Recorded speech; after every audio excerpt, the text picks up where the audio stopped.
في هذه الحلقة نقدم لكم الجزء الثاني من أهم اختصارات الكمبيوتر التي ستغير طريقتك في استخدام الحاسوب تماماً لتوفير الوقت وتبسيط المهام والعمل كالمحترفين. دعونا نبدأ.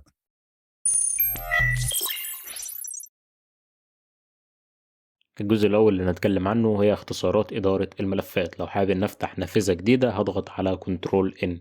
لو فاتح أنا مثلا أي نافذة أيا كانت زي النافذة دي هضغط على كنترول إن.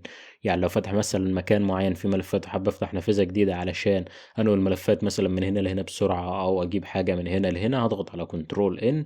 أو لو أنا على سطح المكتب وحابب إن أفتح الملفات ممكن برضو أضغط على كنترول إن. ده اختصار معانا وهو إنشاء مجلد جديد من خلال كنترول شيفت إن. هضغط على كنترول شيفت إن مع بعض هيعمل لي فولدر جديد بدل ما اضغط كليك يمين واختار نيو وبعد كده نيو فولدر، لا كنترول شيفت إن هيعمل لي نيو فولدر بكل سهولة. لو حابب نعرف خصائص الملف ده أو مساحة الملف ده أي ملف أيا كان، بدل ما لسه اضغط كليك يمين واضغط على بريبوريتيز هحدد الملف ده واضغط على الملف ده واضغط على Alt Enter هيفتح لي خصائص الملف ده اللي من خلالها اعرف بيانات الملف ده او مساحة الملف ده. اخر امر معانا لو في ملف مثلا معين حابب انك تحذفه نهائيا من على جهازك، ما يفضلش موجود على جهازك، ما يفضلش حتى في سلة المهملات، هتضغط على الملف وتضغط على شيفت وديليت وهتمسح الملف ده نهائيا من على جهازك، مش هيكون موجود في الريسايكل بين ولا هتقدر انك ترجعه مرة تانية. الجزء التاني هنتكلم عن اختصارات الويندوز اللي هي من خلال زرار الويندوز، خلالها في بعض الاختصارات المفيدة جدا اللي هتوفر وقتنا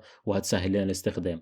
اول امر معانا هو ويندوز وحرف الدي. ويندوز دي هيخليك تظهر سطح المكتب بسرعة جدا. لو انت شغال على اي حاجة وحابب تنتقل لسطح المكتب تضغط على ويندوز دي وتضغط عليها مرة ثانية هيرجعك للبرنامج او للنافذة اللي انت كنت فتحها. اما لو حابب انك تفتح مستكشف الملفات، حابب انك تبحث عن حاجة على الملفات في الملفات عندك، هتضغط على ويندوز اي هيفتح لك مستكشف الملفات تقدر من خلالها انك تبحث عن اي ملف او اي حاجة موجودة عندك على الجهاز. لو انت حابب تعمل حاجة بسرعة وترجع تستخدم جهازك تاني ومش حابب حد يستخدمه او مش حابب حد يجي يستخدم الجهاز بتاعك، هتضغط على ويندوز ال لو انت عامل باسورد على جهازك. بعد كده هتكتب انت الباسورد ده وهتدخل تاني على الجهاز عادي جدا من غير اي حاجة علشان محدش يفتح الجهاز وانت مش موجود او محدش يستخدم الجهاز وانت مش موجود. بالنسبة لو حابب انك تعرض جميع النوافذ اللي مفتوحة على جهاز الكمبيوتر عندك، حابب انك تجيب كل النوافذ مرة واحدة من غير ما تفضل ضغط على حاجة على الكيبورد، هتضغط علشان تعرض جميع النوافذ المفتوحة عندك تضغط على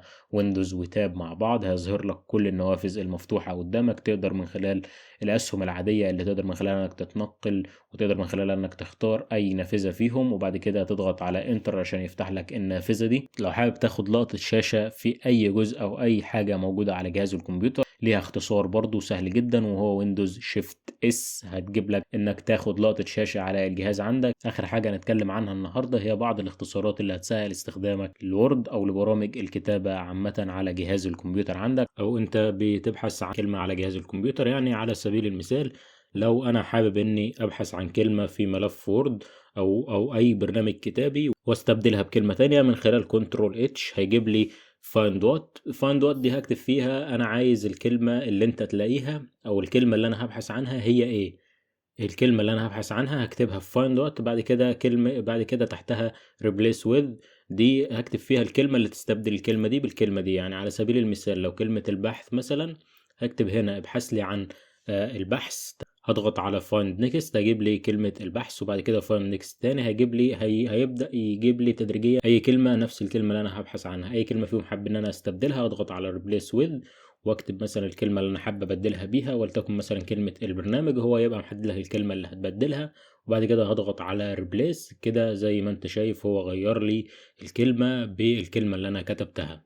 الأمر التاني هو كنترول اف ده هيخليك تبحث في النصوص اللي موجودة قدامك او البرنامج الكتابي اللي موجود قدامك عن اي نص انت حابب تبحث عنه اي كلمة ايا كان. وكمان الامر ده ممكن نستخدمه في تصفح الملفات لو احنا حابين ان نبحث عن اي حاجة من خلال كنترول اف بعد كده نكتب الكلمة اللي احنا حابين ان نبحث عنها او اسم الملف اللي احنا حابين اننا نبحث عنه. اخر حاجة معانا هي لو حابب اني اعيد تسمية اي حاجة على جهاز الكمبيوتر، لو حابب اني اغير اسم اي حاجة على جهاز الكمبيوتر مش هضغط كليك يمين واضغط على رينيم، لا كل اللي في الامر اني هحدد الحاجة اللي انا حابب اني اغير اسمها واضغط على F2 زي ما احنا شايفين نقدر نغيرها بكل سهولة من خلال الضغط على F2 نكتب اللي احنا عايزينه وبعد كده هنغير للاسم اللي احنا عايزينه. هذه مجرد محطة على الطريق، فهناك المزيد من الحلقات القادمة التي ستجعلكم أكثر إبداعاً واحترافية في استخدام أجهزتكم.